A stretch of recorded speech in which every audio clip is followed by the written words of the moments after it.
Assalamualaikum warahmatullahi wabarakatuh. Alhamdulillahirabbil alamin. Wassalatu wassalamu ala asyrafil anbiya'i wal mursalin Sayyidina Muhammadin wa ala alihi wa ashabihi wa man tabi'ahum bi ihsanin ila yaumiddin wa ba'd. Alhamdulillah, bersyukur senantiasa kita panjatkan kehadirat Allah Subhanahu wa taala atas nikmat iman, nikmat Islam, kesehatan serta kesempatan sehingga kita dapat berkumpul dalam tempat yang mulia ini dalam rangka untuk mempelajari agama Islam.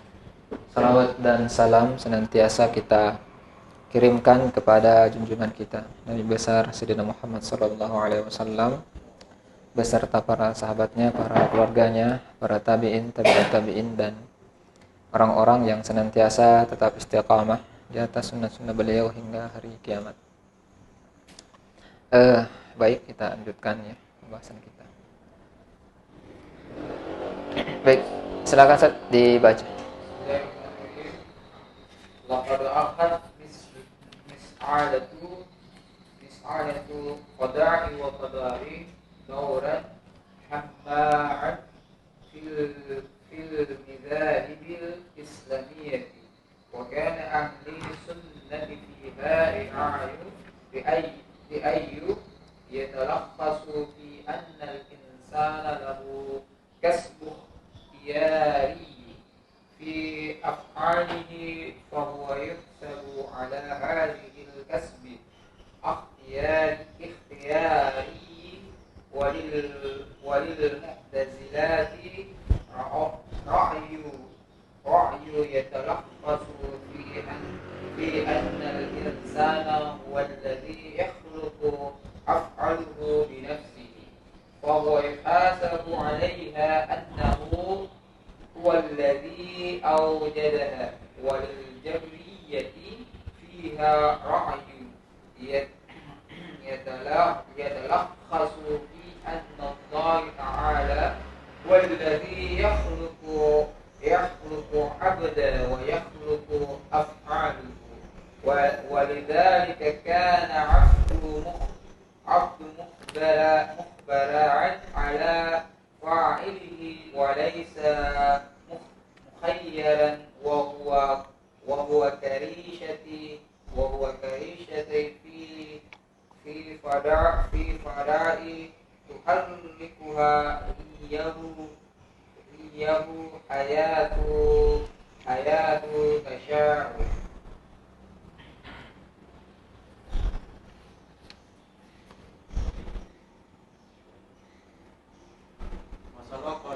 Masalah qada dan qadar telah memainkan peranan penting dalam mazhab-mazhab Islam seperti filsafat, teologi terdahulu. Ahli sunnah memiliki pendapat yang pada intinya mengatakan bahwa manusia itu memiliki apa yang disebut dengan kasb ikhtiyari di dalam perbuatan-perbuatannya. Tatkala manusia hendak berbuat sesuatu, Allah menentukan atau menciptakan amal perbuatan tersebut. Jadi, manusia dihisab berdasarkan kasb ikhtiyari ini. Sedangkan Mu'tazilah memiliki pendapat yang ringkasnya adalah bahwa manusia sendirilah yang menciptakan perbuatannya. Manusia dihisab berdasarkan perbuatannya, sebab ia sendirilah yang menciptakannya. Adapun Jabariyah memiliki pendapat tersendiri yang ringkasnya bahwa Allah menciptakan hamba beserta perbuatannya.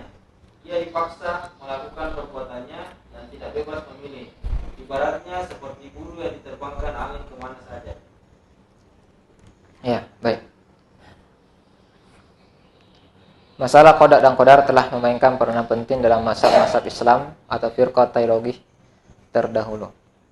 Nah, saya ulangi dulu apa yang maksud dengan qada dan qadar ya. Menurut ahli kalam. Jadi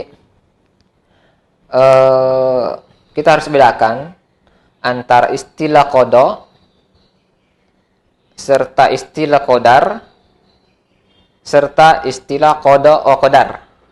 Nah, itu ada 3 istilah ya. Qada saja, qadar saja, qada dan qadar. Nah, ini tiga istilah ini berbeda maknanya. Berbeda.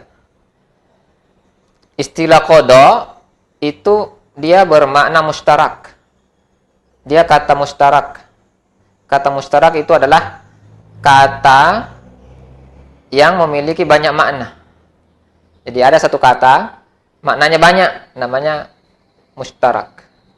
Nah, kalau kalau ada kata yang sama maknanya, jadi ada banyak kata, tapi semuanya maknanya sama, namanya mutaradif, sinonim, mutaradif. Jadi ada dua istilah itu dalam bahasa Arab ya. Ada kata mustarak, satu kata banyak maknanya. Ada banyak kata, satu maknanya. Ya, kalau satu kata banyak maknanya namanya mustarak. Kalau banyak kata, satu ji maknanya namanya mutaradif, sinonim. Nah, misalnya kata-kata mustarak ya. Qada. Kata qada itu ada di dalam Al-Qur'an, ada juga dalam hadis. Dia maknanya adalah ketetapan Allah, hukum Allah. Itu namanya qada. Yang itu makna qada secara bahasa yang ada di dalam Al-Qur'an. Itu ketetapan Allah, hukum Allah. Itu namanya qada. Sedangkan qadar yang ada di dalam Al-Qur'an dan hadis, itu maknanya adalah ilmu Allah, ukuran-ukuran, khasiat. Nah, itu semua makna qadar yang ada di dalam Al-Qur'an dan hadis. Intinya adalah qada serta qadar yang ada di dalam Al-Qur'an itu dia katanya terpisah. Maknanya adalah sifat-sifat Allah. Ya, ketetapan-ketetapan Allah. Nah, itu makna qada serta qadar. Artinya dia bagian daripada perbuatan Allah. Ya. Qada, istilah qada yang artinya ketetapan, hukum, serta qadar yang artinya ilmu,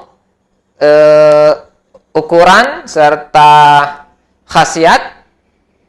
Ini semua adalah perbuatan Allah. Semua adalah perbuatan Allah. Nah, sedangkan istilah qada wa qadar yang digabung, ya qada wa qadar, istilah yang digabung ya. Kayak ada sedingan kecoa. Nah, sedangkan istilah qada dan qadar yang digabung oleh para mutakallimin itu tidak ada di dalam Al-Qur'an dan hadis. Jadi dalam Al-Qur'an dan hadis itu tidak ada istilah qada wa qadar, tidak ada. Yang ada itu qada saja, qadar saja, yaitu. Ada istilah qada wa qadar dalam hadis satu, tetapi istilah itu tetap maknanya adalah perbuatan Allah. Nah, sedangkan istilah qada wa qadar menurut ahli kalam itu maknanya adalah perbuatan manusia.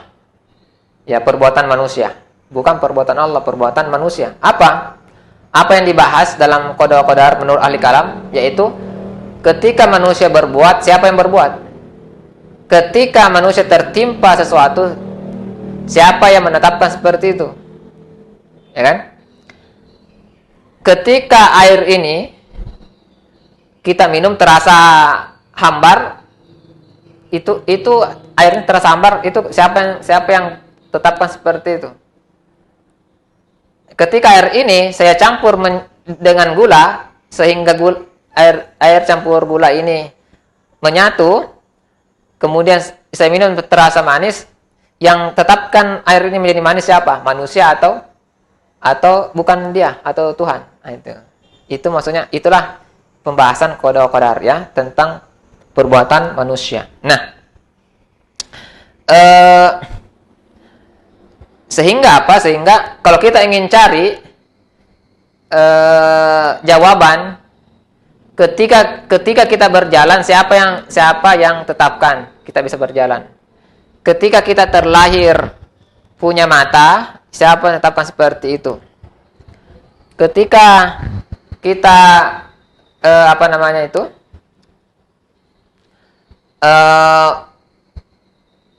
bisa melihat, kemampuan melihat pada mata itu siapa yang tetapkan. Nah, itu semua tidak ada jawabannya di dalam Al-Quran. Ya, tidak ada jawabannya. Maka dalil untuk membahas ini namanya dalil akli. Ya, dalil akli. Nah, inilah yang menjadi pembahasan para mutakallimin atau para ahli kalam. Nah, pembahasan-pembahasan ini kemudian menimbulkan 3 perbedaan pendapat di kalangan para mutakallimin. Ya. Nah, sebelum membahas mazhab-mazhab ya, sebelum membahas mazhab-mazhab ahli kalam, maka mazhab kalam ini terbagi menjadi 2. Ada mazhab politik, ada mazhab akidah. Ya. Menurut Abu Sahra, bahwa mazhab kalam itu terbagi menjadi 2, yaitu mazhab akidah dan mazhab politik. Mazhab politik itu contohnya adalah Khawarij, Syiah, dan Murji'ah.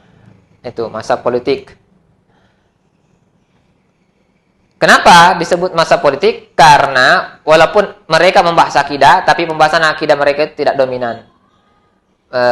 Yang dominan daripada kelompok mereka itu adalah pembahasan tentang politik, kekuasaan atau imamah.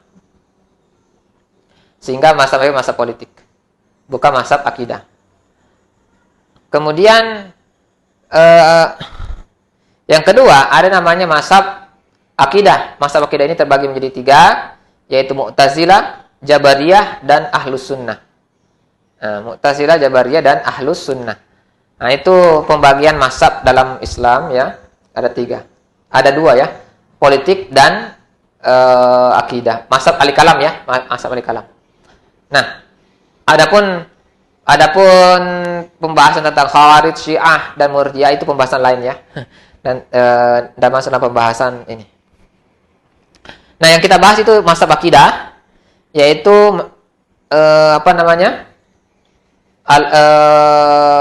Mu'tazilah, Jabariyah, dan Ahlus Sunnah.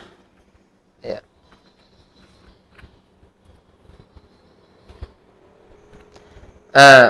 Mazhab kalam yang pertama kali muncul menurut Abu Sahra ya.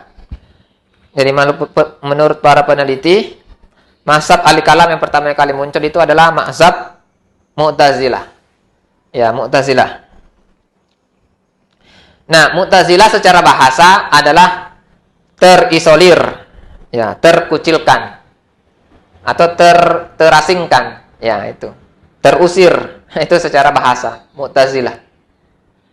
Nah, secara istilah Mu'tazilah itu adalah istilah yang digunakan untuk menyebut Wasil bin Atta dan para pengikutnya yang diisolir atau diusir atau diasingkan oleh gurunya, yaitu Hasan al-Basri, akibat isu manzilah bainal manzilatain.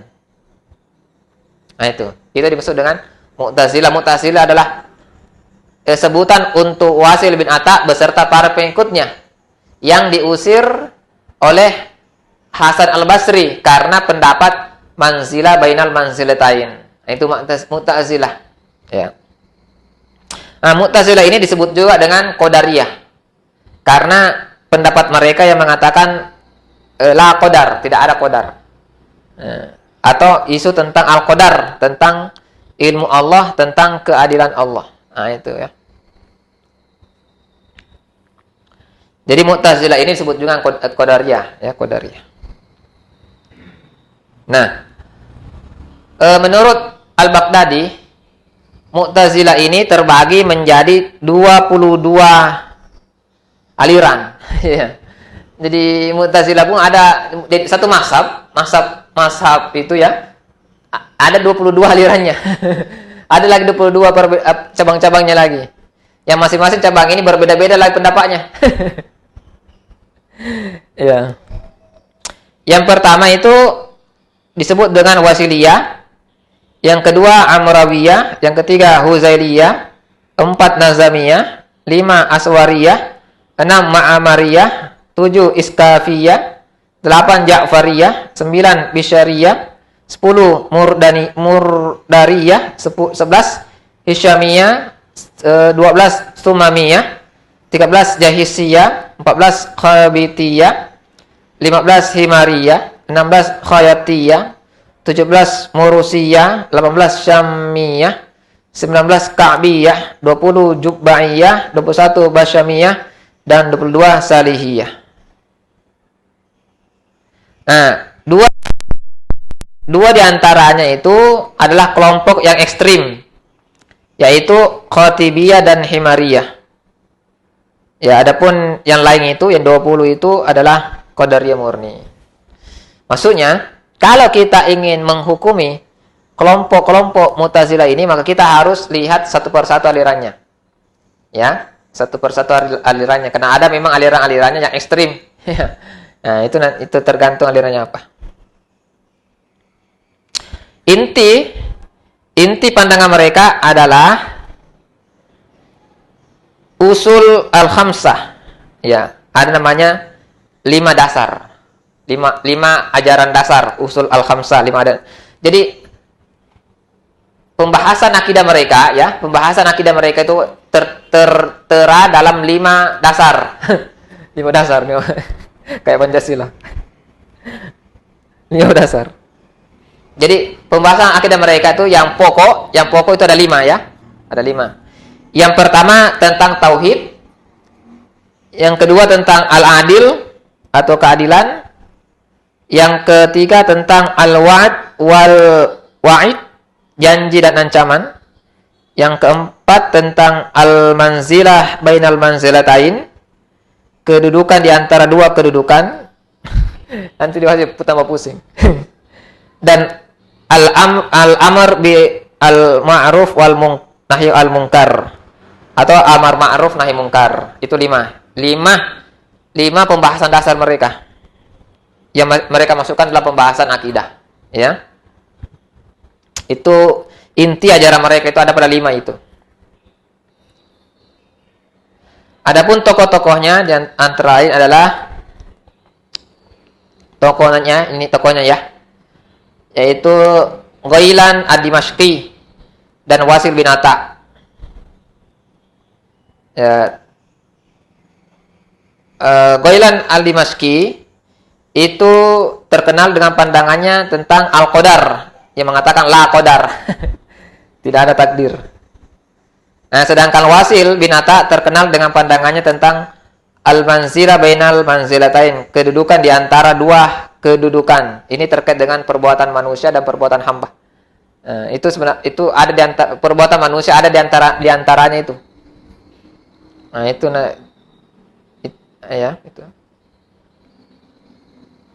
Kemudian itu tokoh utamanya ya. Kalau Ghailan itu guru dari Wasil bin Ata, itu Ghailan ya, gurunya Wasil bin Ata. Jadi begini, Wasil bin Ata itu awalnya berguru ke Hasan al-Basri, kemudian bertemu dengan Ghailan. Nah, Ghailan ini kemudian mengajari pemikiran-pemikiran tentang al-qadar kepada Wasil bin Ata. Kemudian dia menciptakan teori manzilah bainal manzilatain.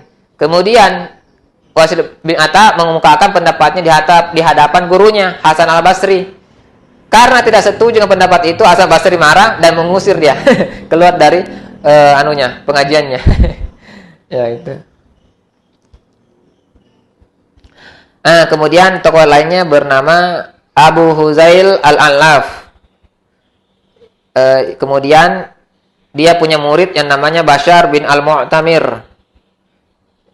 Bashar bin al-Mu'tamir ini punya konsep namanya tawallud. Ya, tawallud. Tawallud adalah perbuatan yang dihasilkan oleh pelakunya melalui perantaraan. Nah, itu ya, itu.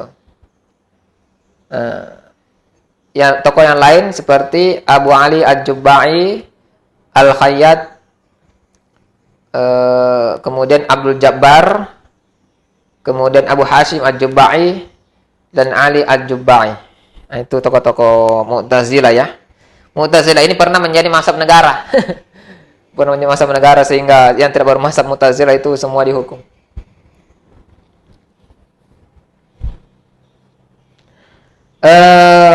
Itu Mu'tazilah. Kemudian kedua, mazhab Jabariyah.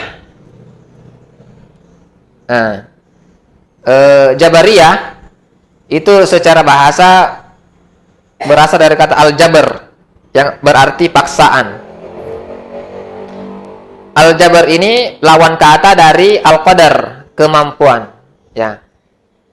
Al-qadar, kemampuan. Jadi lawannya dari kemampuan atau kebebasan.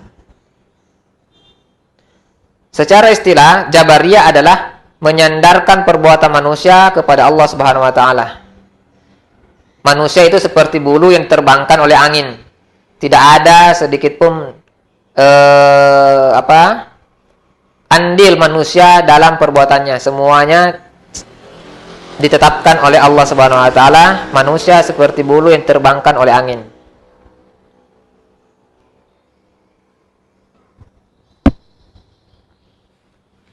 Itu ya.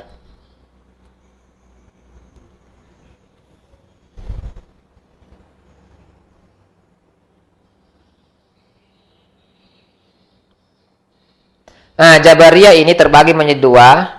Ada Jabariyah khalisah, Jabariyah murni. Yang kedua ada Jabariyah mutawassitah, Jabariyah moderat. Nah, itu ya. Sebagaimana yang dikemukakan oleh Al-Iji. Nah.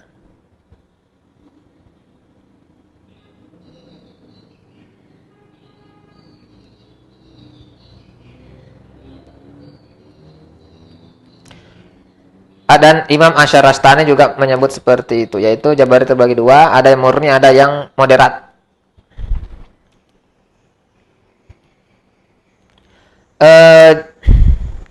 Jabariyah murni atau khalisah adalah kelompok Jabariyah yang berpendapat bahwa manusia tidak mempunyai kekuatan apapun serta tidak mempunyai pengaruh dan kemampuan. Manusia diibaratkan benda mati yang dikendalikan oleh Allah Subhanahu wa taala, seperti bulu yang diterbangkan oleh angin, atau seperti boneka yang dikendalikan oleh orang gitu. Jabariyah moderat menyatakan bahwa manusia mempunyai kemampuan namun tidak mempunyai pengaruh. Atau menyebut manusia mempunyai kemampuan baru atau hadisah, di mana kemampuan tersebut mempunyai pengaruh dalam perbuatan atau biasanya disebut al-kasb atau upaya. Itu ya. Jadi kalau Jabariyah moderat mengatakan memang manusia dipaksa tapi manusia memiliki kemampuan. Namanya kemampuan baru. Kemampuan baru ini disebut dengan istilah al-kasbu. Al-kasbu atau ikhtiar. Nah, itu. Nah, pandangan Jabariyah ini banyak sekali ya. Ada 9 pandangan. Yang pertama, manusia tidak dapat menciptakan perbuatannya. Yang kedua, menafikan akal secara hakiki dari manusia dan menisbatkan akal itu kepada Allah Subhanahu wa taala. Jadi yang berpikir itu Allah, bukan kita.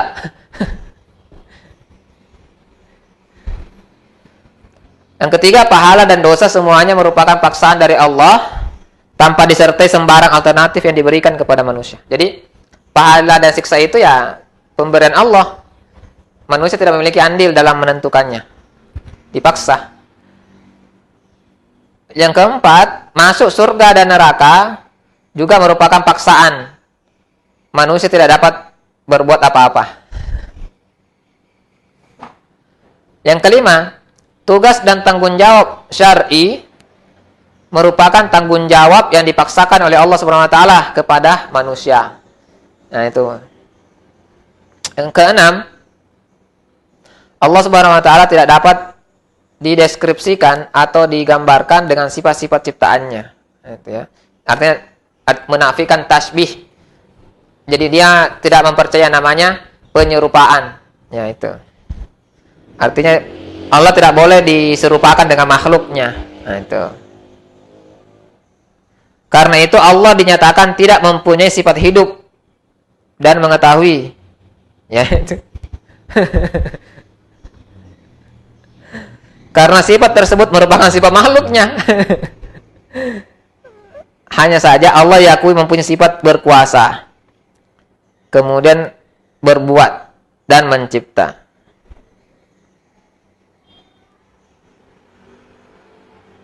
Yang ketujuh, ilmu Allah diakui sebagai sifat baru dan tidak tetap. Allah tidak dapat mengetahui sesuatu sebelum Dia menciptakannya. Nah, itu ya. Jadi Allah tidak tahu, jadi Allah nanti tidak tahu orang ini nanti masuk surga atau neraka. Sebelum Dia menciptakannya. Setelah Allah ciptakan, nanti Dia tetap tahu ini masuk surga, ini masuk neraka, baru Dia tahu. Itu.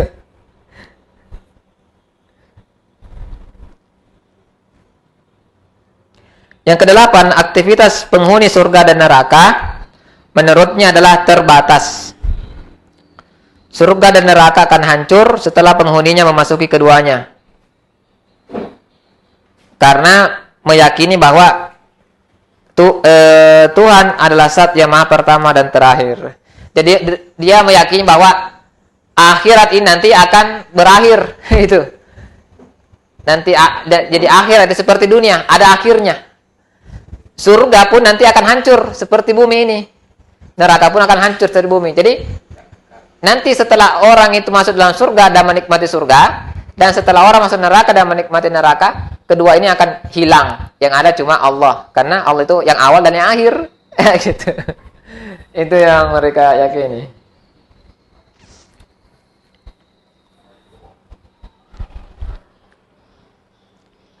Sembilan, kekufuran dan keimanan berhubungan dengan ma'rifah, pengetahuan kepada Allah semata.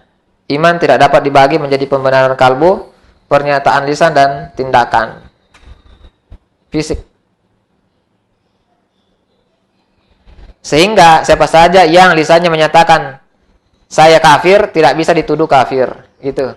Jadi kalau ada mengatakan saya kafir, saya tidak percaya Tuhan, tidak bisa dia dituduh sebagai orang kafir, ya itu. Karena keimanan itu tergantung hati, pembenaran hati. Ilmu, misalnya kalau hatinya mengatakan saya percaya Tuhan, tapi mulut mengatakan saya tidak percaya Tuhan, orang ini tidak dikatakan kafir. Itu maksudnya ya. Itu pandangan Jabariyah ya, pandangan akidah dari Jabariyah. 9. Ya.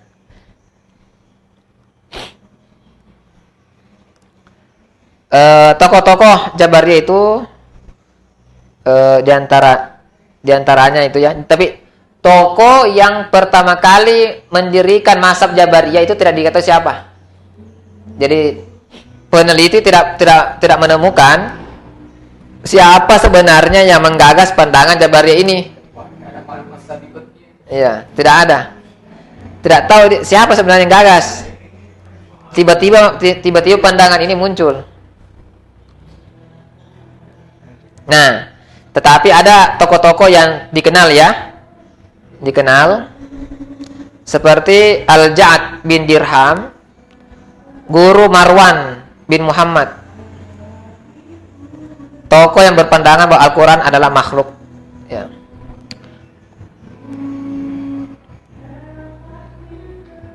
Nah, ketika dia dikejar oleh Khalifah Umayyah pada zaman Hisham bin Abdul Malik memerintah di Kufah, Ja'ad bin Marwan bin Dirham itu lari ke Kufah dan bertemu dengan Jam bin Safwan. Kemudian Jam bin Safwan terpengaruh dengan pandangan Al-Ja'ad. Akhirnya kepada Jam bin Safwan lah mazhab Jabariyah ini dapat banyak dinisbatkan. Sehingga dia juga disebut sebagai pendiri mazhab dan penyempurna mazhab Jabariyah. Jadi yang kita kenal sebagai pendiri dan penyempurna mazhab Jabariyah itu Jam bin Safwan, sebenarnya bukan dia pendirinya. Dia punya guru namanya Namanya itu siapa? Al-Ja'ad bin Dirham. Nah, pemahaman Al-Ja'ad bin Dirham ini dari mana itu orang tidak tahu. Dari mana dia mempunyai pemahaman seperti itu. Nah, itu tokoh-tokoh dari Jabariyah ya.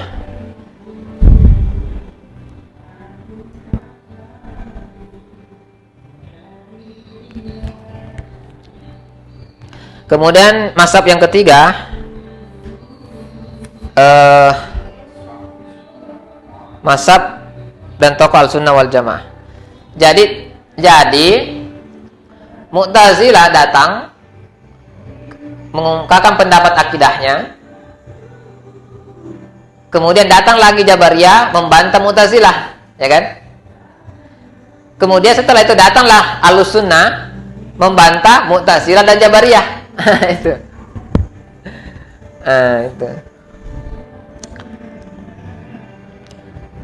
Ahlussunnah secara bahasa adalah orang atau kelompok yang berpegang teguh kepada as-sunnah. Namun secara istilah predikat Ahlussunnah ini itu diberikan kepada Asy'ariyah. Ya, jadi Ahlussunnah ini sebenarnya adalah Asy'ariyah.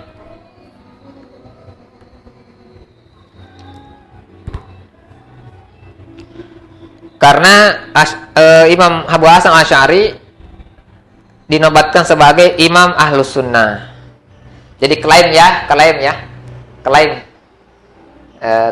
Jadi orang-orang pengikut Asy'ari menyebut kelompoknya sebagai Ahlussunnah. Ya, Ahlussunnah. Maksudnya pengikut sunnah.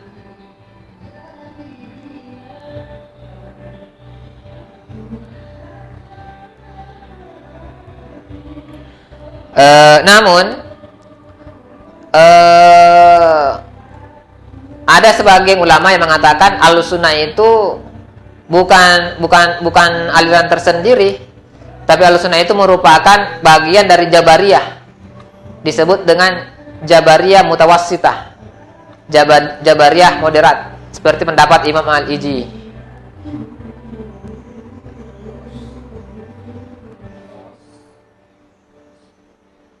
Ya.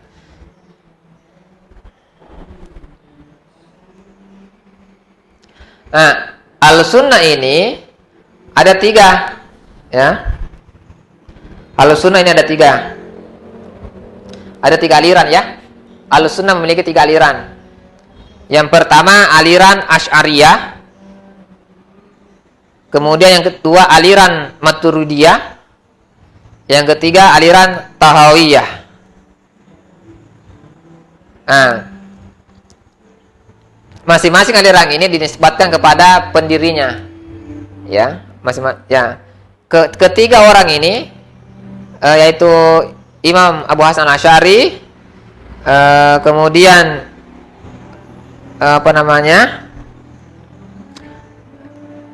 Imam Abu Mansur Al-Maturidi dan Imam Abu Ja'far Al-Tahawi itu sesaman. Jadi mereka itu hidup sesaman. Cuma ada yang tinggal di Mesir, ada yang tinggal di Samarkand, ya. Ada yang tinggal di Irak, ya itu.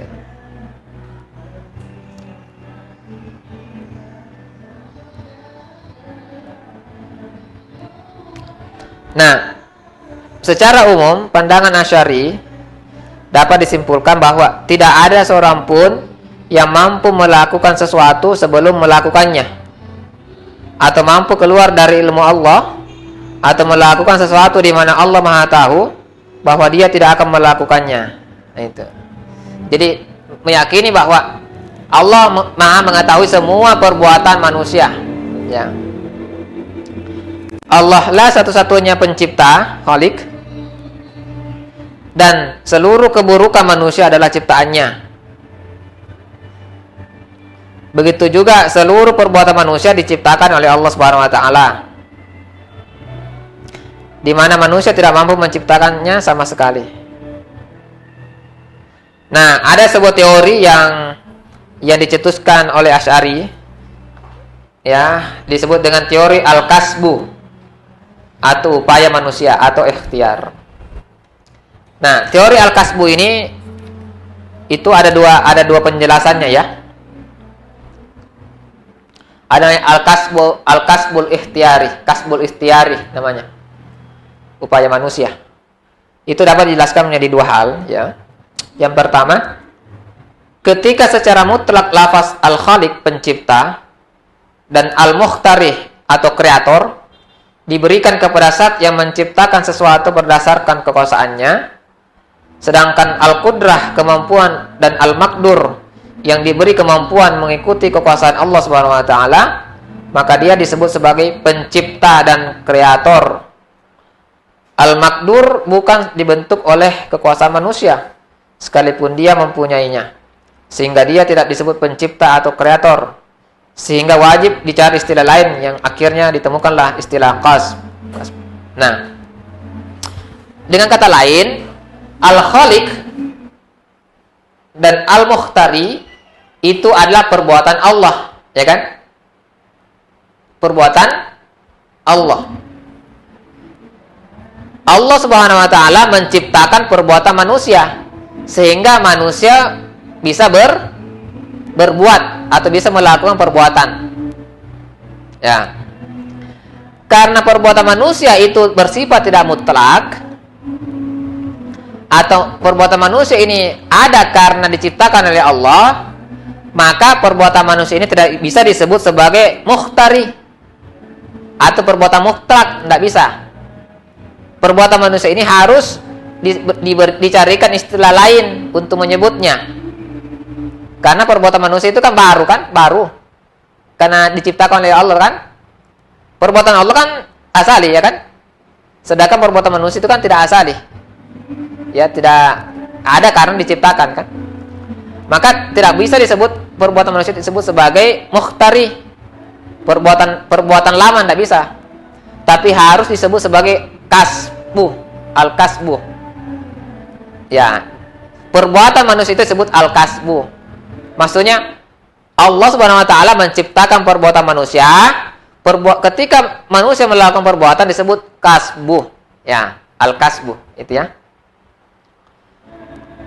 Kemudian kedua, upaya atau al-kasbu merupakan bentuk kemampuan berdasarkan kekuatan baru, sedangkan kemampuan yang didasarkan pada kekuatan lama disebut penciptaan. Ya, jadi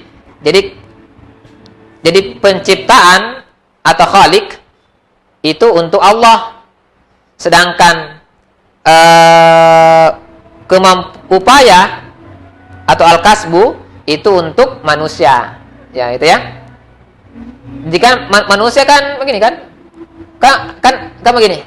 Polemiknya itu kan apakah manusia menciptakan perbuatannya atau tidak kan? Mu'tazilah mengatakan menciptakan secara mutlak. Jabariyah mengatakan tidak menciptakan secara mutlak. Datang Ahlussunnah mengatakan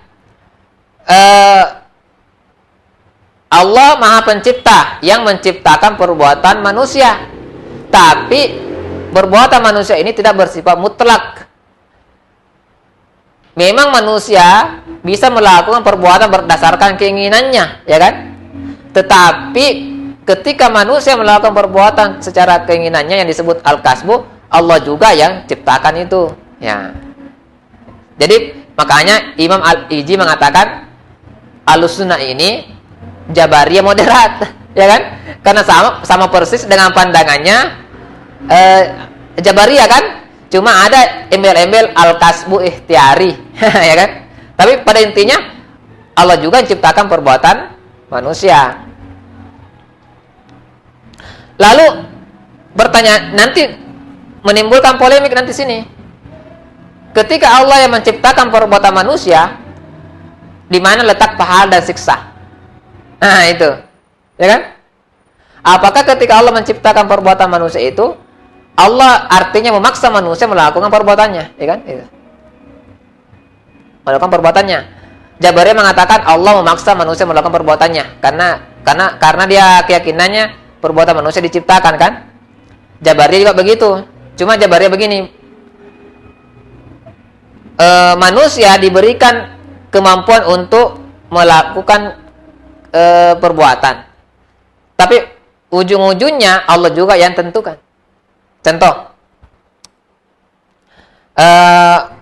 ketika Allah Subhanahu Wa Taala memberikan dua pilihan, bersedekah, bekerja atau mencuri untuk memperoleh uang kan? Manusia punya pilihan untuk bisa memilih mau bekerja atau mau mencuri. Dan manusia bisa berusaha untuk melakukan keinginannya untuk bekerja atau mencuri. Tapi pada dasarnya Allah juga yang telah tetapkan dia apakah mau mencuri atau bekerja. Jadi walaupun dia berusaha untuk misalnya mau bekerja, tapi dia tetap nanti akan mencuri. Kenapa? Karena Allah menetapkan dia untuk mencuri. Jadi yang Allah Subhanahu Wa Taala berikan kemampuan menurut Asy'ariyah adalah upaya manusia, usaha manusia untuk bekerja. Adapun nanti hasil akhirnya tetap Allah yang tetapkan. Itu maksudnya. Jadi apa gunanya usaha kalau begitu? Sama persis dengan pandangan Jabariyah. Makanya disebut sebagai Jabariyah mutawassitah.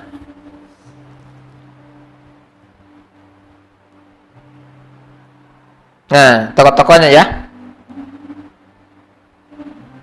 Tokoh-tokoh daripada Ahlussunnah ini adalah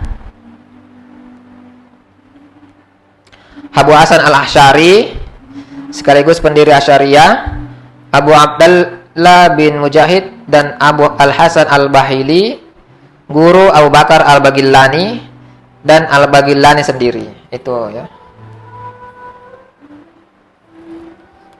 Termasuk juga Abu Bakar. Ini tokoh-tokoh Asy'ariyah ya, tokoh-tokoh Asy'ariyah yang disebut Ahlussunnah. Abu Bakar bin Faurak dan Abu Ishaq Al-Isfra'ani juga dia adalah muridnya Al-Bahili. Selain itu ada juga tokoh-tokoh yang lain. Jadi yang terbesar memang itu mazhab Ahlussunnah ya. Jadi memang terbesar pengikutnya itu.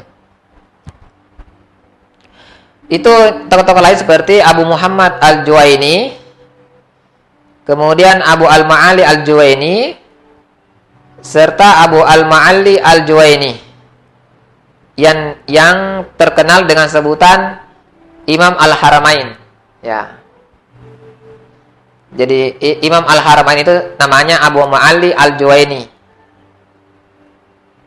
Kemudian Abu Muzaffar Al-Isfri'ani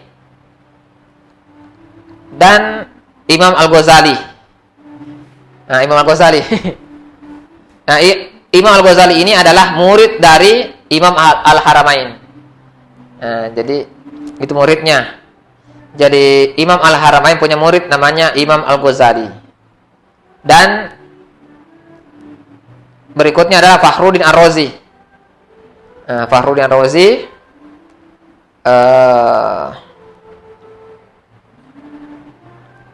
itu tokoh untuk Asy'ariyah. Tokoh untuk Maturidiyah yaitu Abu Mansur Maturidi, Abu Mansur Al-Maturidi. Kemudian Abu Yasar Muhammad Abdul Karim Al-Bazwi. Kemudian Abu Al-Mu'in Al-Nasafi. Kemudian Najamuddin An-Nasafi Al-Samarkandi. Kemudian Abu Bakar As-Sahbuni dan Ibnu Al-Humam. Nah, itulah pandangan-pandangan dari ketiga mazhab tersebut beserta dengan tokoh-tokohnya dan perbedaan-perbedaan pandangan di antara seluruh mazhab tadi. Baik, silakan kalau ada yang ingin kita diskusikan.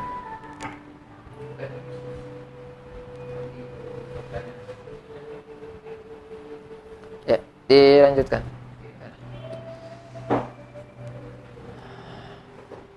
والمدقق في مسألة القضاء والقدر يجد أن حكمة بحث فيها تجيب معرفة السابق الذي ينبني عليه وطاعته.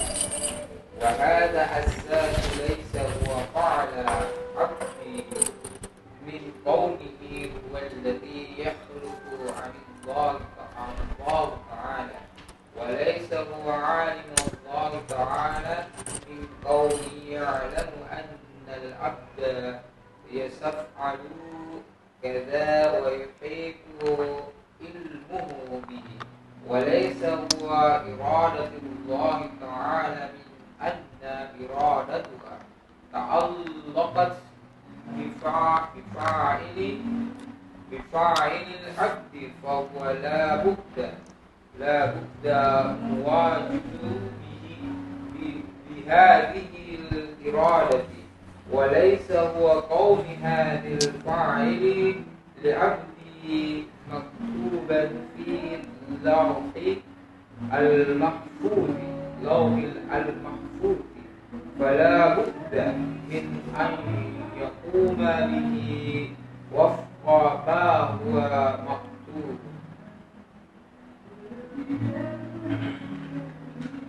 Apabila kita meneliti masalah qadar dan qadar, akan kita dapati bahwa ketelitian pembahasannya menuntut kita untuk mengetahui terlebih dahulu dasar pembahasan masalah ini.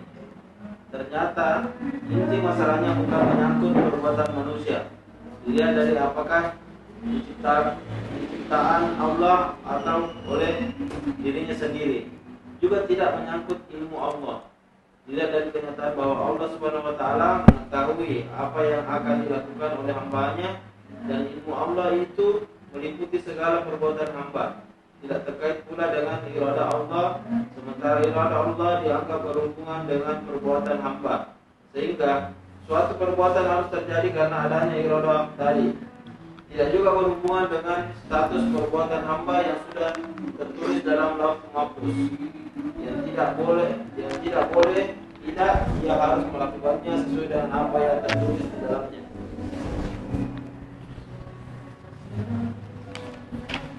Oh ya, baik.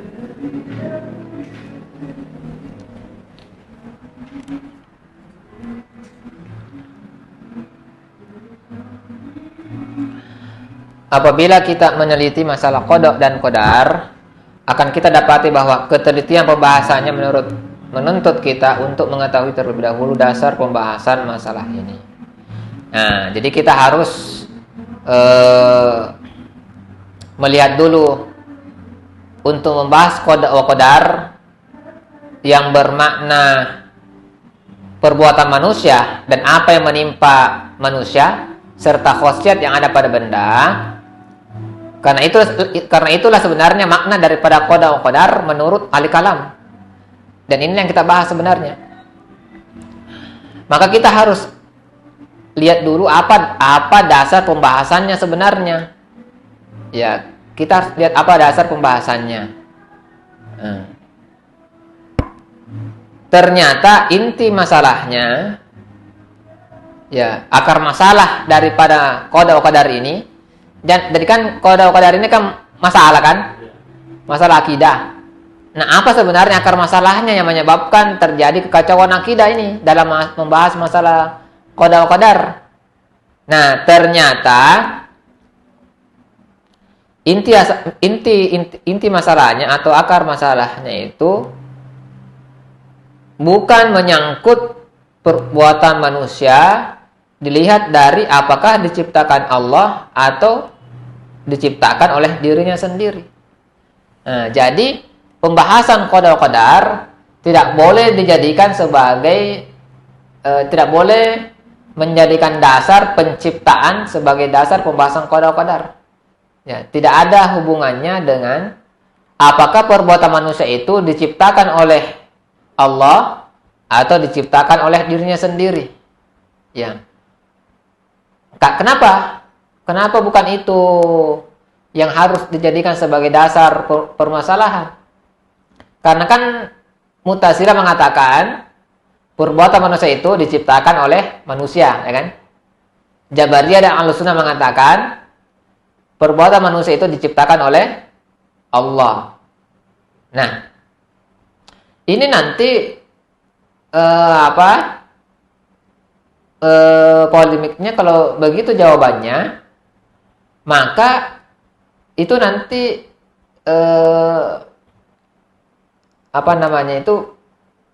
ketika manusia melakukan perbuatan itu apakah dipaksa atau tidak, ya kan begitu. Nah, ternyata bukan. Nah, kenapa bukan itu? Karena sudah jelas penciptaan itu merupakan perbuatan Allah yang sudah pasti. Nah, karena Allah Subhanahu wa taala, kalau kita bertanya, apakah perbuatan manusia itu diciptakan Allah atau manusia itu sendiri? Ini kan masalah gaib kan? Masalah gaib kita tidak tahu kan?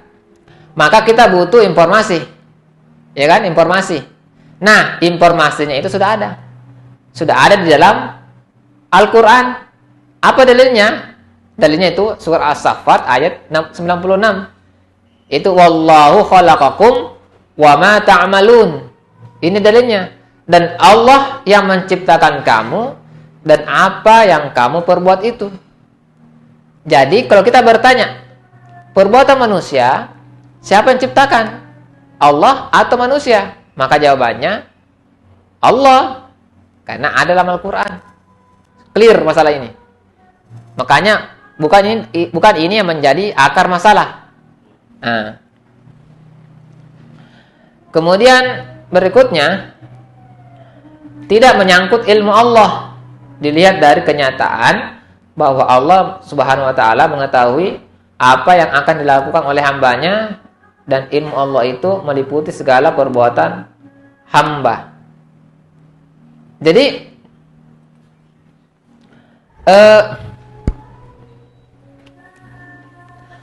tidak ada hubungannya apakah perbuatan manusia itu dipaksa atau tidak dengan pertama Allah menciptakan perbuatan manusia. Allah menciptakan perbuatan manusia tidak ada hubungannya dengan jawaban apakah manusia itu dipaksa atau tidak. Karena menciptakan perbuatan manusia itu tidak ada pengertiannya dengan memaksa, ya kan? Ya. Dengan memaksa. Begitu pula dengan ilmu Allah. Ilmu Allah memang meliputi segala sesuatu. Ilmu Allah juga bersifat azali. Maka kalau kita bertanya apakah Allah mengetahui segala sesuatu termasuk sebelum, saat, dan yang akan datang, yang besar, yang kecil, yang global, yang rinci? Jawabannya diketahui. Tapi apakah pengetahuan Allah itu memaksa manusia melakukan perbuatannya? Nah, itu tidak boleh dijadikan sebagai dasar pembahasan. Kenapa? Karena ilmu Allah itu tidak berarti memaksa manusia melakukan perbuatannya. Itu satu. Itu yang kedua ya. Kemudian yang ketiga, tidak terkait pula dengan irada Allah. Sementara irada Allah dianggap berhubungan dengan perbuatan hamba. Sehingga suatu perbuatan harus terjadi karena adanya iradah tadi. Irada itu adalah kekuasaan Allah. Iradah, kekuasaan Allah. Kehendak Allah. Masyiah. Kehendak Allah. Nah, kalau kita bertanya apakah Allah memiliki kuasa atas manusia? Apakah Allah memiliki kuasa atas perbuatan manusia? Apakah manusia memiliki kehendak atas perbuatan manusia? Jawabannya pasti memiliki. Tapi apakah irada dan masyiah Allah itu memaksa manusia melakukan perbuatannya? Ini tidak boleh dijadikan sebagai akar pembahasan qada wa qadar. Kenapa? Karena tidak ada pengertian yang menunjukkan bahwa irada dan masyiah Allah memaksa manusia melakukan perbuatan.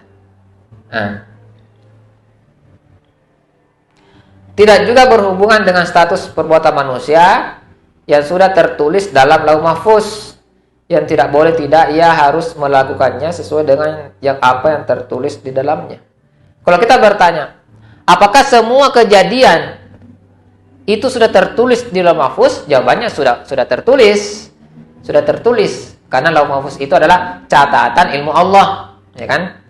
Tapi apakah Lauh Mahfuz itu, apakah tulisan-tulisan yang ada di Lauh Mahfuz itu memaksa manusia melakukan perbuatannya atau tidak? Itu tidak bisa dijadikan sebagai dasar pembahasan. Kenapa? Karena Lauh Mahfuz tidak ada pengertiannya tentang memaksa manusia atau tidak. Ya, sehingga semua itu tidak bisa dijadikan sebagai dasar dalam pembahasan qada wa qadar. Karena dasar dalam pembahasan qada wa qadar adalah apakah manusia terpaksa atau tidak dalam perbuatannya, dan apakah khasiat yang ada pada benda itu ada dengan sendirinya, atau benda itu sendiri yang mengadakan, atau dari Tuhan atau dari benda itu. Itu tidak bisa dibahas dengan menggunakan pendekatan pendekatan penciptaan oleh Allah, ilmu Allah, irada Allah, dan Lauh Mahfuz. Tidak bisa keempat hal ini yang dijadikan sebagai pendekatan dalam membahas qada wa qadar, karena tidak ada hubungannya sama sekali dengan perbuatan manusia. Karena semua itu adalah perbuatan Allah. Khalik, mencipta, mengetahui, menguasai, menulis ilmu, mencatat ilmunya. Ini semua adalah perbuatan Allah Subhanahu wa taala. Nah, untuk mengetahui semua itu harus menggunakan dalil nakli. Dan itu semuanya sudah terjawab di dalam Al-Qur'an. Sisa diyakini saja. Tetapi tentang pembahasan qada wa qadar itu bukan perbuatan Allah tapi perbuatan manusia. Nah, itu pun tidak ditemukan dalilnya dalam Al-Qur'an. Tidak ada dalam Al-Qur'an yang menjelaskan manusia dalam melakukan perbuatan terpaksa, tidak ada. Begitu juga dengan khosiat benda. Tidak pernah ada dalam Al-Qur'an itu menjelaskan tentang khosiat benda. Dari mana asalnya kan? Nah, maka karena itu, karena memang ada faktanya, perbuatan manusia itu ada faktanya, dan khosiat benda ada faktanya, maka ini harus dibahas berdasarkan dalil akli. Ya, dalil akli, karena dapat dijangkau oleh manusia. Nah, tapi ketika membahas qada wa qadar ini, yaitu membahas tentang perbuatan manusia dan khosiat benda. Jadi qada itu perbuatan manusia dan qadar itu khosiat benda yang saling terkait. Maka harus menggunakan pendekatan yang benar untuk membahasnya supaya tidak terjadi kekacauan pembahasan. Seperti itu. Baik, silakan kalau ada yang ingin kita diskusikan.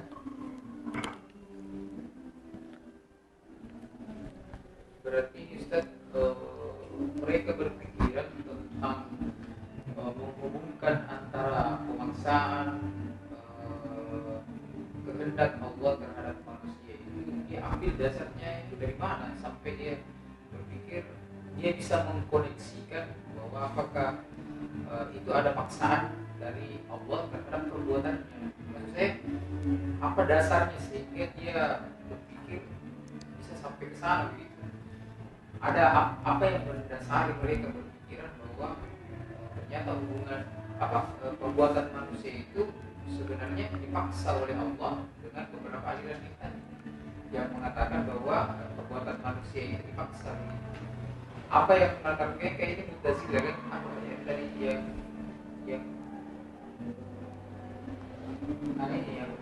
Jabariyah.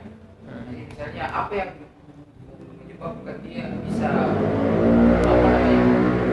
sampai berpikir ke sana, apa terlalu luas atau ada ide atau apa sampai dia melihat ada sinyal seperti itu dia berpikir. Kalau ada informasi tentang itu. Ya. Jadi awal pembahasannya itu adalah untuk mengcounter para filosof. Ya, untuk mengcounter para filosof, di mana para filosof ini terbagi menjadi dua. Ada yang mengatakan manusia dipaksa dalam melakukan perbuatan, dan khosiat yang ada pada benda itu pun juga terpaksa juga. Jadi Tuhan yang memberikan khosiat yang pada benda. namanya epikurisme, masa filsafat epikurisme. Yang kedua ada yang mengatakan sebaliknya, manusia bebas dan manusia lah yang menciptakan khasiat yang ada pada benda, memberikan khasiat yang ada pada benda. Disebut mazhab stoicisme. Ya. Nah, kesalahannya itu mereka terjebak pada perdebatan itu, terjebak pada dua perdebatan ini. Akhirnya salah satu mazhab ini kemudian menganggap ini pendapat yang bagus, yang masuk akal dengan menggunakan logika mantik, ya. Ya, dia menemukan jawabannya bahwa ternyata pendapat yang benar itu pendapat yang mengatakan manusia bebas dan seterusnya. Nah, untuk memperkuat pendapatnya, mereka cari dalil di Al-Qur'an. Mereka cari dalil Al-Qur'an. Kan mereka belum temukan istilah kan? Apa sih istilah pandangan ini? Istilah pandangan tentang perbuatan dan khasiat benda itu apa sih istilah yang tepat? Ya kan? Mereka cari-cari Al-Qur'an. Cari-cari. Kodok. Ini kodok, istilah kodok ada dalam Quran, kodok ketetapan. Qadar. Khasiat benda. Qadar. Makanya pandangan mereka itu mereka sebut kodok wa qadar. Ya, kodok qadar. Datang mazhab Jabariyah mengatakan, enggak begitu. Enggak begitu. Begini. Ya, pandangan benar sebenarnya itu manusia itu dipaksa. Ya, mengikuti pandangan mazhab yang pertama dari Jibril filsafat. Untuk menguatkan pendapatnya itu, dan mereka dulu berlogika dulu. Setelah berlogika kan kita mesti memperkuat pendapat. Untuk memperkuat pendapat harus gunakan Al-Qur'an kan? Cari-cari dalil. Cari-cari dalil tadi itu macam-macam dalilnya. Mereka temukan istilah qada wa qadar. Begitu juga Ahlussunnah sama. Jadi sebenarnya alasan mereka itu diawali dari mereka terjebak pada perdebatan dua mazhab filsafat.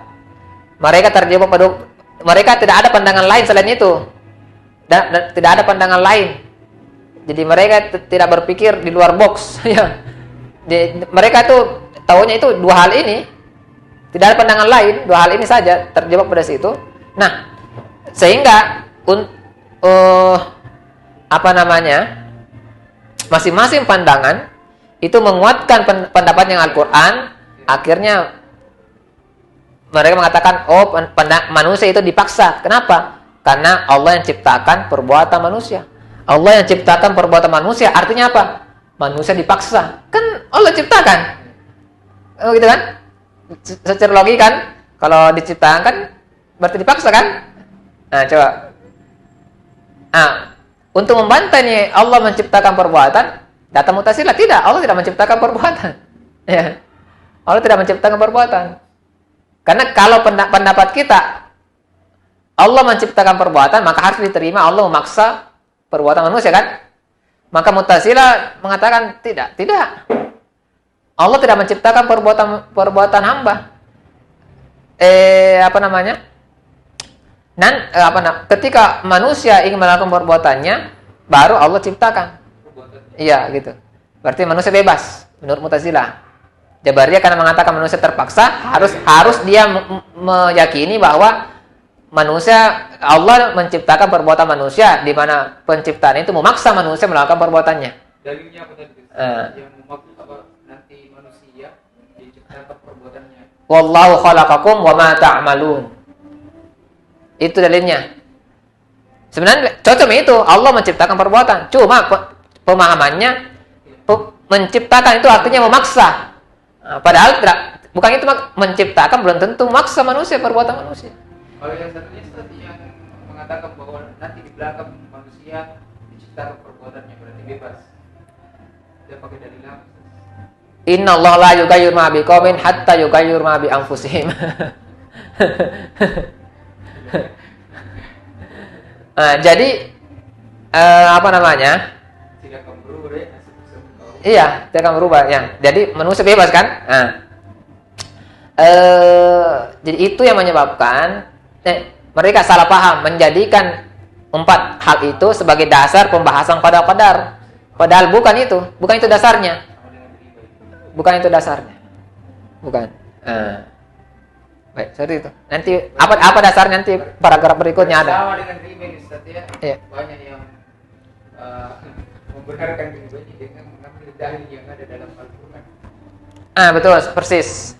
Jadi salah orang itu tidak berpikir tasyri'iyah. Orang itu berpikir logika sebenarnya. Lalu menjadikan dalil sebagai pembenaran terhadap hasil pemikirannya. Jadi mereka berpikir dulu secara akal kan? Ini. Untuk membenarkan, cari pembenaran di Al-Qur'an. Ini dalilnya. Mestinya kalau mau berpikir tasyri'iyah, ada fakta, ada masalah, cari dalilnya Al-Qur'an, cari dalilnya. Kemudian dalil ini jadikan sebagai timbangan untuk menghukumi ini fakta, baru keluar pendapat. Nah, jangan keluar pendapat dulu baru cari dalil untuk menguatkan pendapat. Ya misalnya riba. Kita kan maunya pendapatnya riba halal kan? Halal, ya. Tidak bisa riba terjarang, Pak. Ya. Oke, riba itu bisa, tapi jangan berlebihan. Karena kalau memang kalau berlebihan tidak bagus. Tapi kalau sedikit kan tidak apa-apa. Nah, untuk menguatkan itu pendapat, carilah dalil-dalil, ya kan? Cari dalil Al-Qur'an, ya, untuk tidak memakan riba secara berlebih-lebihan. Nah, itu. Makanya dia pembenarannya kalau riba tidak terlalu tinggi bunganya berarti bukan riba. Riba tetap riba, tapi riba yang dibolehkan. Ya. Jadi kan begini, riba itu kan secara umum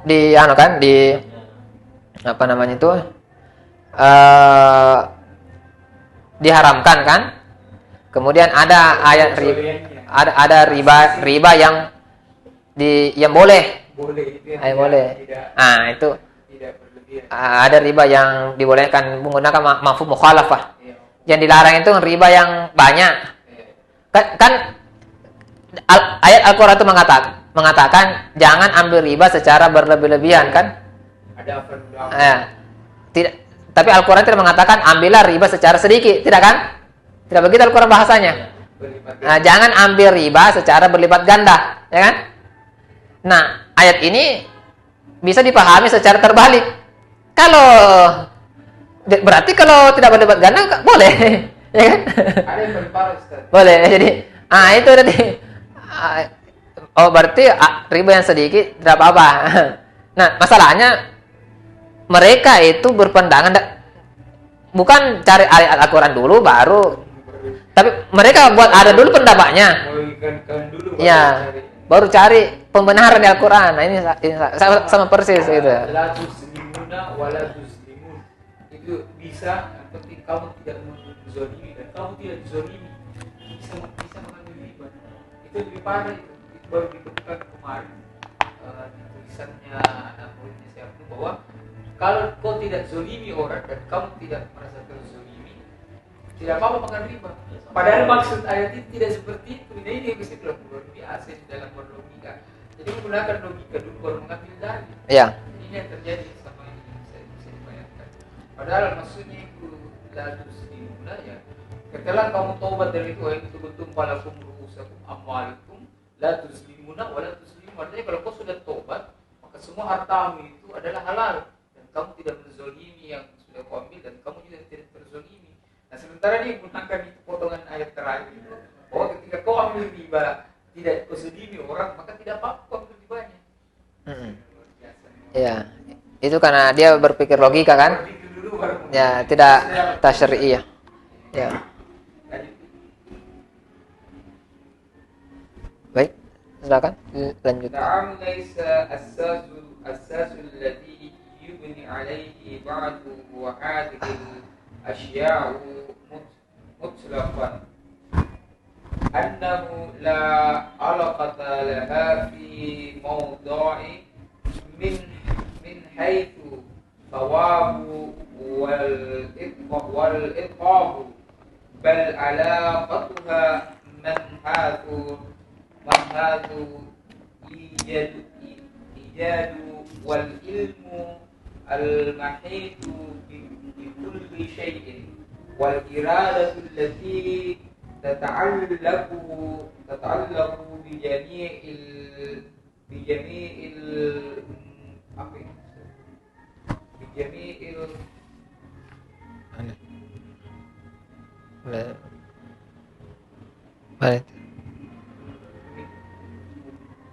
mana tadi? Oh, ta'allaqu bi jami'il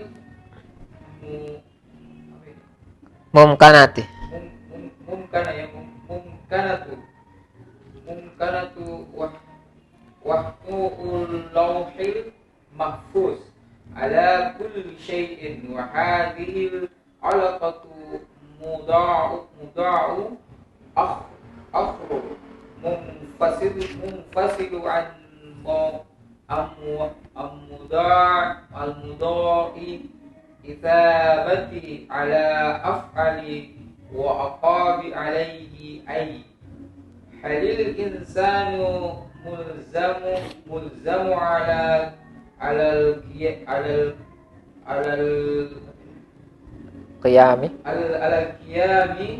bil af'ali khairan amsharan أو مخير فيه وهل له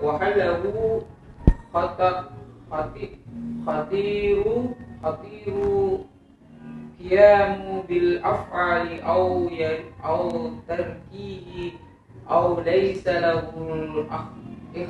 اختيار. Memang benar perkara-perkara tadi bukan menjadi dasar pembahasan qada dan qadar, sebab tidak ada hubungannya dilihat dari segi pahala dan siksa. Hubungan yang ada hanya dengan penciptaan, yaitu bahwa ilmu Allah yang meliputi segala sesuatu, iradanya yang berkaitan dengan segala kemungkinan-kemungkinan, dan hubungannya dengan Lauh Mahfuz yang mencakup segala sesuatu. Seluruh perkara yang dihubung-hubungkan ini merupakan pembahasan lain yang terpisah dari topik pahala dan siksa atas perbuatan manusia. Dengan kata lain, tidak berkaitan dengan pernyataan apakah manusia dipaksa melakukan perbuatan baik dan buruk ataukah diberi kebebasan memilih. Begitu pula dengan apakah manusia diberi pilihan melakukan suatu pekerjaan atau meninggalkannya, atau sama sekali tidak diberi hak untuk memilih atau ikhtiar. Ya. Memang benar perkara-perkara tadi bukan menjadi dasar pembahasan qada dan qadar. Alasannya apa? Sebab tidak ada hubungannya dilihat dari segi pahala dan siksa. Jadi maksudnya yang seharusnya dijadikan dasar pembahasan qada dan qadar itu adalah pahala dan siksa. Itu seharusnya dijadikan dasar pembahasan, bukan penciptaan, bukan ilmu Allah, bukan Lauh Mahfuz, bukan irada, bukan. Seharusnya dijadikan dasar pembahasan adalah pahala dan siksa. Para mutakallim ini kan dasarnya 4, ya. Tidak berpikir bahwa kalau menggunakan dasar 4 itu tidak ada hubungannya dengan perbuatan manusia. Karena 4 dasar ini berhubungan dengan perbuatan Allah. Yang berhubungan dengan perbuatan manusia itu pahala dan siksa. Ya kan? Nah, apakah Allah menciptakan perbuatan manusia? Betul, menciptakan. Tetapi untuk menjawab pertanyaan apakah perbuatan manusia itu dipaksa atau tidak, maka harus dibahas menggunakan pahala dan siksa. Apakah Allah mengetahui perbuatan manusia? Jawabannya mengetahui. Tetapi untuk menjawab pertanyaan apakah manusia dipaksa atau tidak, maka harus dibawa ke dasarnya pahala dan siksa. Kalau pertanyaan apakah Allah berkuasa atas segala sesuatu? Jawabannya berkuasa. Tetapi untuk menjawab pertanyaan apakah manusia dipaksa atau tidak, maka harus dibawa pada pembahasan pahala dan siksa.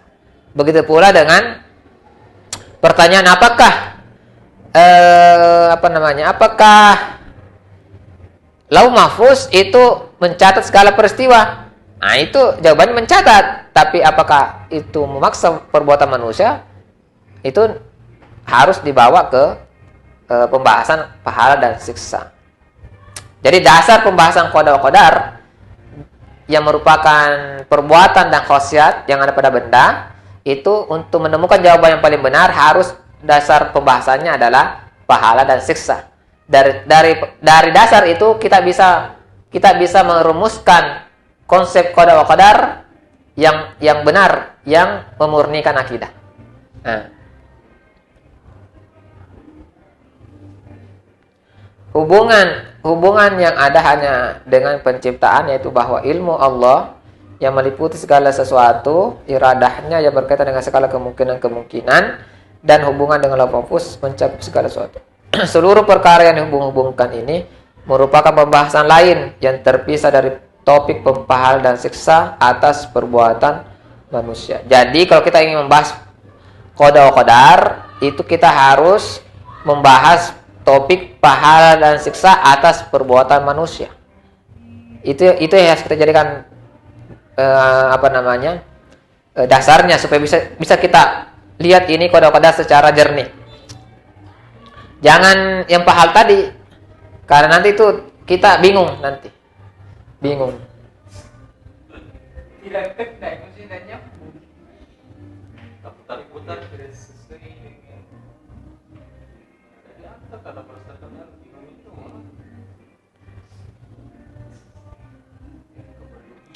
Dengan kata lain, tidak berkaitan dengan pertanyaan-pertanyaan apakah manusia dipaksa melakukan perbuatan baik dan buruk, ataukah diberi kebebasan memilih. Begitu pula dengan apakah manusia diberi pilihan melakukan suatu pekerjaan atau meninggalkannya, atau sama sekali tidak diberi hak untuk memilih atau ikhtiar. Ya, tidak ada hubungannya dengan hal-hal itu semuanya. Kenapa? Karena tidak ada hubungannya dengan pahala dan siksa.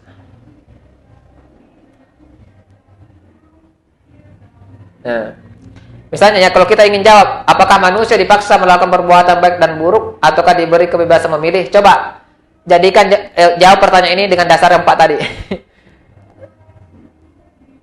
Dipaksa. Ya, coba jawab pertanyaan ini berdasarkan dasar tadi. Oh, kalau kita gunakan dasar tadi ya, dengan 4 itu, maka kita akan terbelah menjadi dua kelompok saja, dipaksa atau bebas, ya kan? Ya, karena tidak ada pikiran ada pahala dan siksa, ya kan?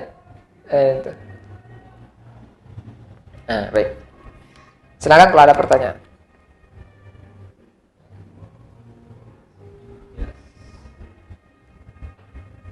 Ya, lanjut. والمدقق في أفعاله يرى أن الإنسان يؤاسس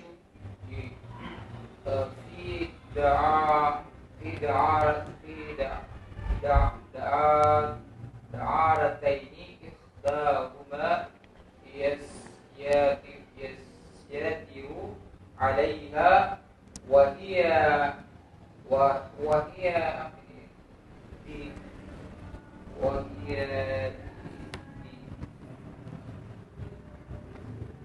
Mana teh? وهي Mana? Ad-dairatu. Daerah. الدائرة التي تقع في نطاق تصرفاته وضمن نطاقها تحصل أفعاله التي يقوم بها بمحض اختياره، والأخرى تسيطر عليه وهي الدائرة التي يقوم في نطاقها وتقوم ضمن هذه الدائرة الأفعال التي لا دخل له بها سوء awaqa'at minhu am alaihi. Apabila kita mengamati seluruh perbuatan manusia, akan kita jumpai bahwa manusia itu hidup di dalam dua area. Area pertama adalah area yang dikuasainya. Area ini berada di bawah kekuasaan manusia dan semua perbuatan atau kejadian yang muncul berada dalam lingkup pilihannya sendiri. Sedangkan area kedua adalah area yang menguasainya, yaitu area yang menguasai manusia. Pada area ini terjadi perbuatan atau kejadian yang tidak ada campur tangan manusia sedikit pun, baik perbuatan atau kejadian itu berasal dari dirinya atau yang menimpanya. Ya, baik. Jadi sekali lagi pembahasan qada wa qadar menurut mutakallimin dan filsafat filosof itu terkait dengan perbuatan manusia. Berarti yang harus kita indra itu adalah perbuatan manusia, bukan perbuatan Allah. Jadi tidak boleh kita menghubungkan dengan perbuatan Allah. Nah, itu. Yang kedua, perbuatan manusia ini itu tidak ada dalilnya dalam Al-Quran dan hadis. Tidak ada. Tetapi faktanya ada. Fakta perbuatan manusia ada. Dan kita harus membahasnya. Berarti dalil yang dipakai bukan dalil nakli, tapi dalil akli. Dalil akli. Berarti kita harus mengindra, menggunakan panca indera terhadap fakta perbuatan manusia. Ya, fakta perbuatan manusia. Tidak bisa kita memikirkan fakta perbuatan Allah. Tidak bisa. Apa yang Allah sampaikan kepada kita, itulah yang kita yakini apa adanya. Tidak bisa lagi ditafsirkan lain. Misalnya Allah mengatakan, Wallahu khalaqakum wa ma ta'malun. Wallahu alimun ala kulli syai'. Mengetahui segala sesuatu. Ya kita meyakininya seperti itu saja. Nah, tidak bisa lagi ditafsirkan bahwa Allah menciptakan perbuatan sekaligus menciptakan makhluk sekaligus perbuatannya tidak bisa ditafsirkan menjadi Allah memaksa perbuatan manusia. Tidak bisa. Begitu pula ketika Allah mengatakan Allah Maha mengetahui segala sesuatu. Tidak bisa lagi ditafsirkan bahwa Allah memaksa segala sesuatu. Tidak bisa. Nah, berarti kita harus kita harus fokus melihat fakta perbuatan manusia. Ya, fakta perbuatan manusia. Af'alul ibad, perbuatan manusia. Nah, dalilnya dalil akli karena itu bisa terindra.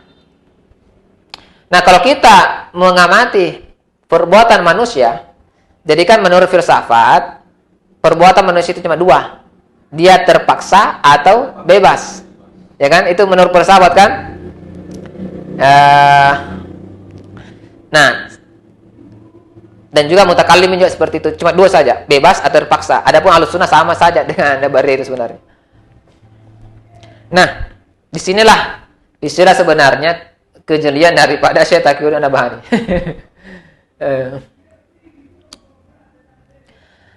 Syekh Taqiyuddin An-Nabhani itu melakukan penginderaan, pengihsasan terhadap fakta perbuatan manusia. Lalu beliau membedakan perbuatan manusia itu menjadi dua wilayah. Ya. Jadi berbeda dengan pembahasan filsafat dan pembahasan para mutakallimin kan. Pembahasan Syekh Taqiyuddin An-Nabhani itu menurut terkait perbuatan manusia atau qada wa qadar ini ya. Kalau qada wa qadar ini kan dua, qada terkait dengan perbuatan manusia, qadar terkait dengan benda. Tapi benda ini juga berhubungan dengan perbuatan manusia. Nah, kalau membahas tentang perbuatan manusia atau qada, ya kan? Maka kita harus bedakan dulu perbuatan manusia itu menjadi dua wilayah. Yaitu yang pertama wilayah atau daerah yang dikuasai manusia. Daerah ini itu manusia bebas melakukan apa saja sesuai yang dia inginkan. Ya, sesuai yang dia inginkan. Jadi pada wilayah ini semua peristiwa ya perbuatan atau kejadian itu berada dalam daerah yang bebas dilakukan oleh manusia sesuai dengan keinginan atau pilihannya sendiri. Nah,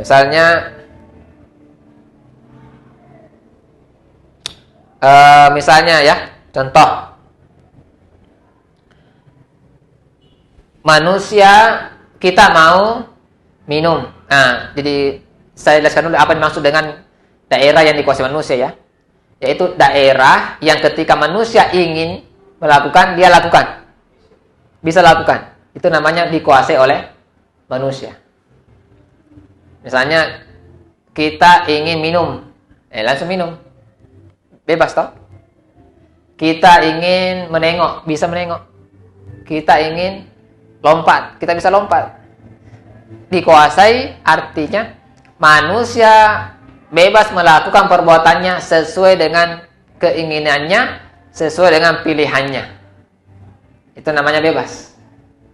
Nah, jadi apapun yang kita inginkan, apapun yang kita pilih, bisa kita lakukan. Itu namanya daerah yang kita kuasai. Nah, apapun contohnya, konsepnya tadi itu, kita ingin, kita pilih, bisa kita lakukan. Itu namanya dikuasai. Nah, yang kedua, daerah yang menguasai manusia, yaitu daerah yang terjadi perbuatan atau kejadian yang tidak ada campur tangan manusia sedikit pun, baik perbuatan atau kejadian itu berasal dari dirinya atau yang menimpanya. Jadi daerah ini intinya manusia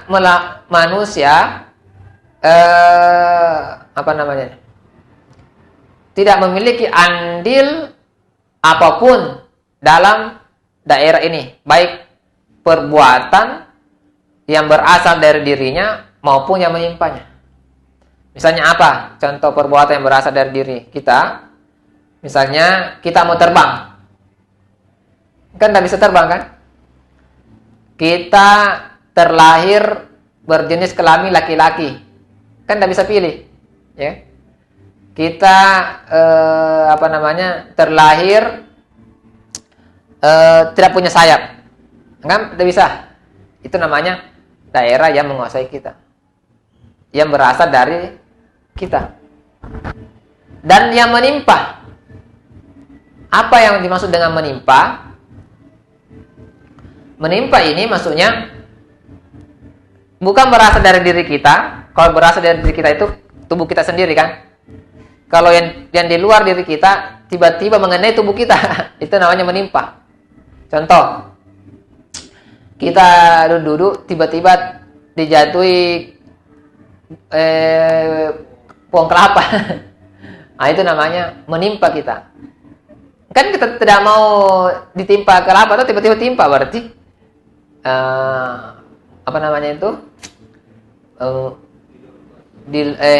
yang menguasai kita. Seperti saya misalnya waktu naik motor, tiba-tiba jatuh itu baliho, langsung dikena. Nah, berarti itu yang menimpa saya. Itu adalah wilayah yang menguasai. Nah itu. Jadi secara fakta perbuatan manusia itu dua. Ada daerah yang dikuasai. Jadi perbuatan manusia itu ada dua tempat. Pertama daerah yang menguasai manusia, yang kedua daerah yang dikuasai manusia. Daerah yang menguasai manusia itu segala sesuatu perbuatan atau kejadian yang berasal dari diri manusia maupun yang menimpanya itu manusia tidak memiliki andil apapun. Dan manusia tidak bisa berbuat apa-apa di situ. Ya, dia seperti bulu yang diterbangkan oleh angin. Ya, itu. Sedangkan daerah yang dikuasai manusia, yaitu manusia bebas melakukan perbuatannya sesuai dengan keinginan dan pilihannya. Nah, itulah dua area yang terkait dengan perbuatan manusia. Tapi ini belum masuk pada belum membahas masalah qada, belum. Ya, belum. Baik, silakan kalau ada. Ini masih membahas tentang fakta perbuatan manusia. Bahwa perbuatan manusia itu ada dua tempatnya.